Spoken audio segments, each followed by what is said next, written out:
Alan, nice to see you again. So, just to summarize the history of the Toweel boxing family, just really briefly. Very briefly, it started off with my grandfather in 1924.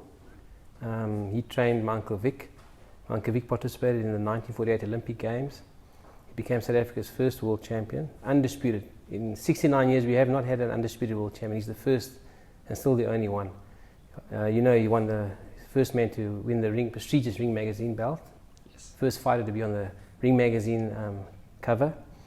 My grandfather trained his sons, my father, as amateurs. We trained my Uncle Fraser as amateur, my Uncle Jim, Willie. And then my father took over the reins as a trainer. He trained Willie. Willie won 4 national titles in different weight divisions. Bantamweight right up until welterweight, the only South African to have done that.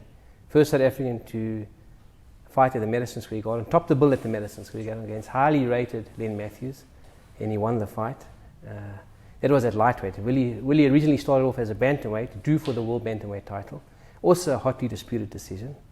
My father trained him. At that stage, my father was the youngest trainer in the world, 23 years old. At a time when boxing was at its peak, there were only 8 divisions, and the top sports in the world at that stage was soccer and boxing. If you were the world heavyweight champion, you were the best sportsman, the most popular sportsman in the world. Then my father went on to train the likes of Pierre Ferry, he lost to the great Bob Foster, close decision, a hotly disputed decision. He lost to Victor Galindez. He would draw in crowds of 40 to 50,000 people at the Rand Stadium. I remember I was still a youngster, age of 10 in those tournaments, packed crowds. It was something to behold. My Uncle Morris promoted the first multiracial tournament in South Africa in 1973 when Bob Foster fought Pierre Ferry. And in 1974 he promoted the first multinational multiracial tournament when Tap Makatini fought an overseas fighter. On that same bill, Norman Pangamensa Kapani. So they were the first pioneers of breaking boxing in South Africa, racial barriers in South Africa. And they set boxing alight in the late 40s, early 50s. My grandfather, through to my father, through to my uncles. My father eventually trained the likes of Gerrie Coetzee, Pierre Coetzee, and that's how the tradition continues. I started in the game with my father from the age of 5. I was in the gym every single day. Going through when I was studying at university, he would pick me up. I would be in the corner with him from the age of 17. I went overseas with him on numerous occasions. We would meet the top trainers like Eddie Fudge, Angelo Dundee, and not just meet them, have conversations with these guys, and you learn so much just listening to these guys. And my father did exactly the same thing when he was young. He would meet with Ray Arcel on numerous occasions and just sit, and that guy was That's your favorite? That's one of my favorites, and also he's recognized as the top trainer of all time, Ray Arcel. He would sit with Custer Matter, and he would study with these guys. He would go to the gym in 5th Street in New York and watch how these guys train, watch how these guys fight. That's why he was when it came to his guys sparring against American fighters, he was very, very careful, because in those gyms they're there to sort you out, basically, So the tradition goes way back from 1924. They started boxing in South Africa and they set it alight, and they broke the racial barriers in 1973, and it just continued and continued thereafter. Your decision to obviously be the sort of last Toweel holding up the flag in boxing. Your decision, obviously, you had a very cozy job at one stage. You decided to pursue boxing. Yes. Going forward as a trainer. You're the last one. Is it a little bit sad? I always wanted to be involved in the game of boxing. So even when I actually got my license, my professional license, I think it was in '82, and I was voted one of the most popular up-and-coming possible professional fighters, but I never went pro. My father didn't want me to fight anymore. He wanted me to rather manage and train. So then I studied. I studied at BCom. I did my BCom. I did my honors. I did my honors in tax. And during that time, I was still involved in the boxing game, helping him in the corners, helping him in the gym. So from work, he would pick me up and I would go with him to the gym. So I was always involved. And then when he passed away in '95, everything went down a bit for me. My whole world collapsed for a couple of years. It was a big gap in my life. And I tried to get into the mainstream again, but I was just blocked from pillar to post. So then I just focused on my job. I became a senior manager at SARS. And then I think in 2006 I built my gym here at my home. I thought, no, I still want to continue boxing. There were too many doors that were closing on me, and it took me about 15 years to get back into the stream, until Isaac Chilemba then joined me, and then Zolani Machali, and then things started picking up. So that's how it, progressed. And then I decided then to leave SARS, to go full time with this particular job. I was offered at that stage an executive position, and I refused that.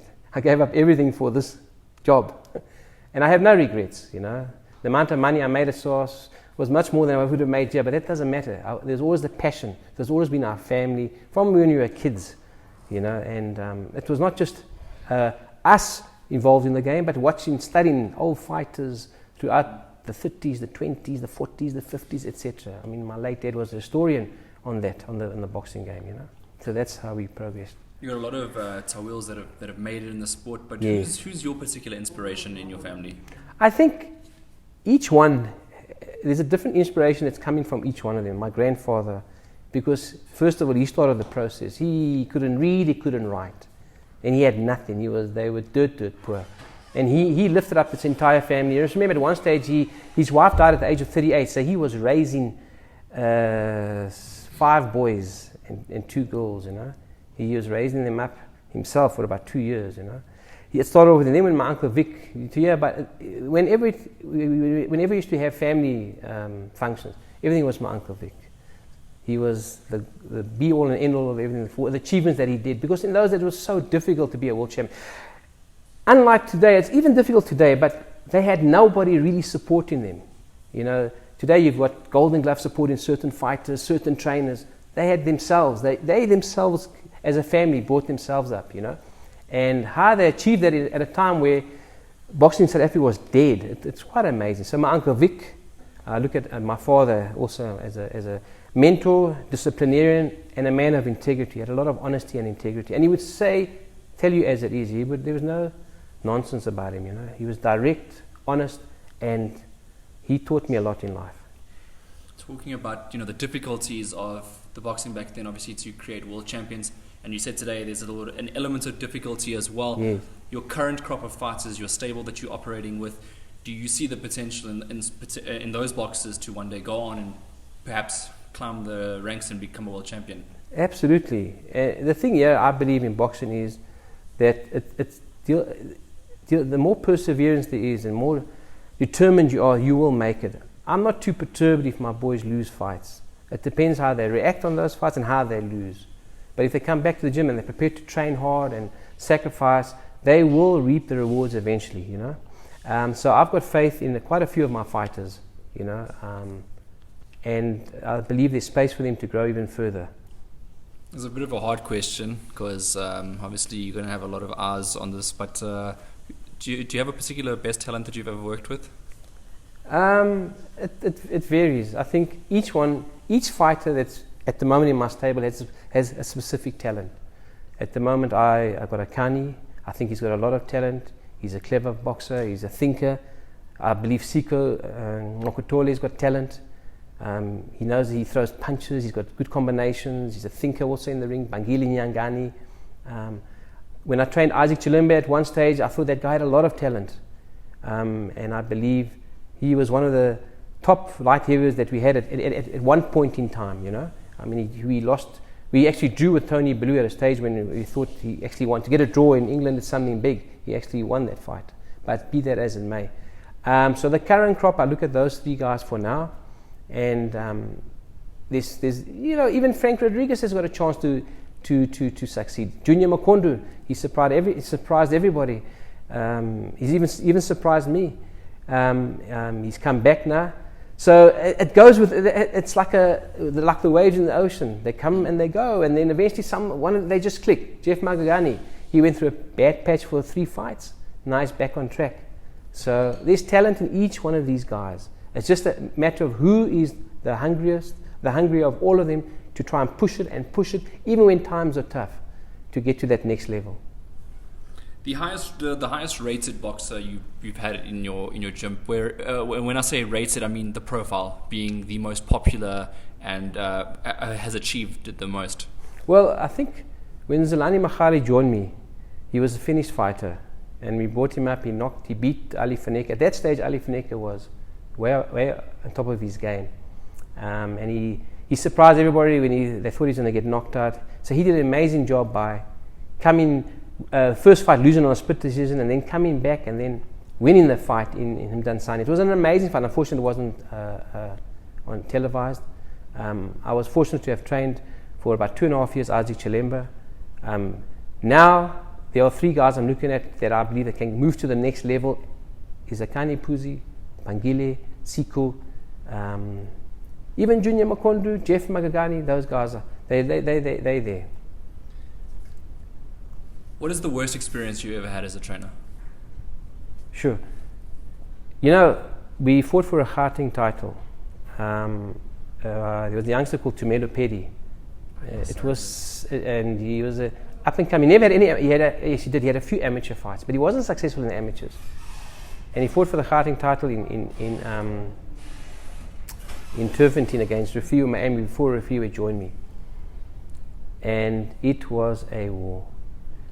These guys went for each other toe to toe, and I believe Tumelo was the head on points. And there was just 55, I'll never forget, going into the 10th round, I said, yes, we've got this. And it was 55 seconds left. And then he got caught, and he got knocked out, clean out. It was the worst experience I've ever felt in the ring. You know, you become actually desperate because you don't want to see your fighters go through that, you know. Especially when he's putting up such a good fight for so many rounds, and boom, that's boxing, you see. That's why there's one thing that my father taught me, is that when you train somebody, you've got a life in your hands.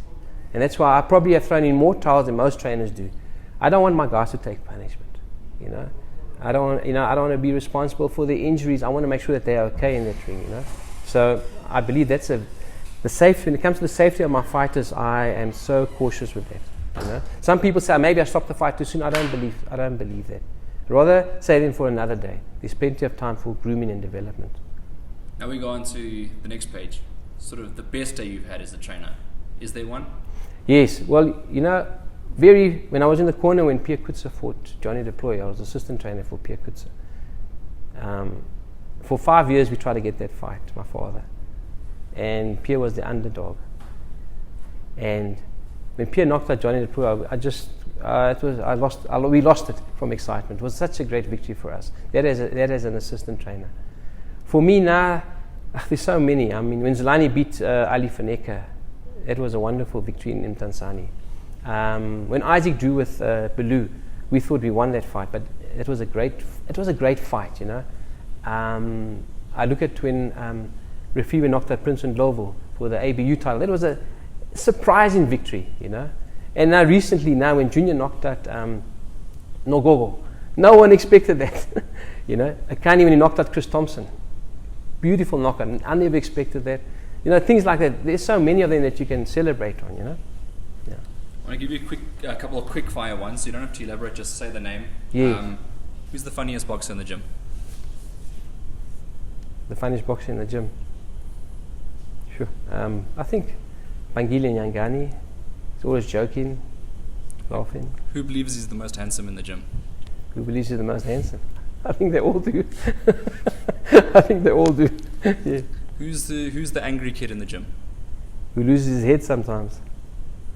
Maybe Refiwe Nemishungwa, you know, maybe, yeah. Who's the most arrogant boxer in the gym? Oh, I don't have arrogant fighters at the moment, you know, so I can't say that, you know. Who would you say perhaps is the most adaptable boxer in the ring? I think Akani Puzi, Siko, and Nokotole, both of those guys. Okay, can we come into the end of those ones? Now a different sort of topic. Munyai and Nomeva, that fight never got made. What's the story behind that? The story is when they offered him a certain purse monies, I thought it wasn't sufficient for that stature, that kind of fight, you know, and therefore we decided not to take the fight. Although we want that fight, but I mean, I believe it's worth more than what was offered to us. In all fairness to the fighter, and in all fairness to both fighters, Shafiu also agreed with me on that matter, you know. So I believe that fight will still happen, but be fair on paying the fighters the correct amount. They deserve a decent package with respect to that. It's a high-profile fight, Even though people think Shafir Munyai has passed it, he's still got a lot to give to the fight game. So that's the reason why. But I believe it will happen. Talking about salaries and sort of paying boxers, and as they level up, the Bligari Centre, I think it holds about 500 people. Yes. The boxers' popularity in this gym is stable. They've sort of all grown up around each other from sort of the bottom up as you grow in a young stable. At some stage, do you think maybe the venues might be a bit small for the guys? Yes. We'll be planning maybe in future to go to the Walter Sisulu Hall. Okay. That's bigger, It holds about 2,000 people, So depending on the progress of the fighters, the progress of the events have been successful. It's in the northern suburbs. Unusual for boxing to be in this area. Yes. Different group of people that go there, a mixed group of people, vibrant crowd, and it's an attractive area. It's not too big, and it's not too small either. It's just right for now.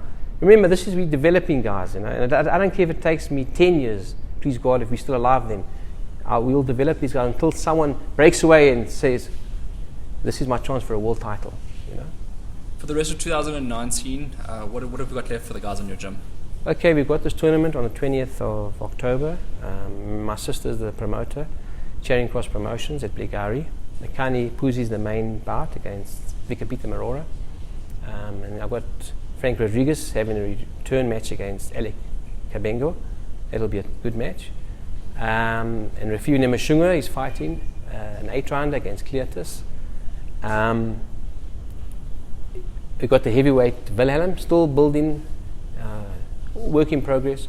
And then we're planning for the 22nd of November, Bangile to fight for the WBA Pan-African mini flyweight title against Suleiman Bangazi. And Sika will be challenging for the IBO Africa title in Mthatha for the junior bantamweight title. That's his hometown. Yes. So I think it will be a big event for Bangile, both Bangile and Sika. Do you have any? I know you said earlier you have no regrets, but are there any regrets in the career? No, not at all. Nothing. This is pure passion.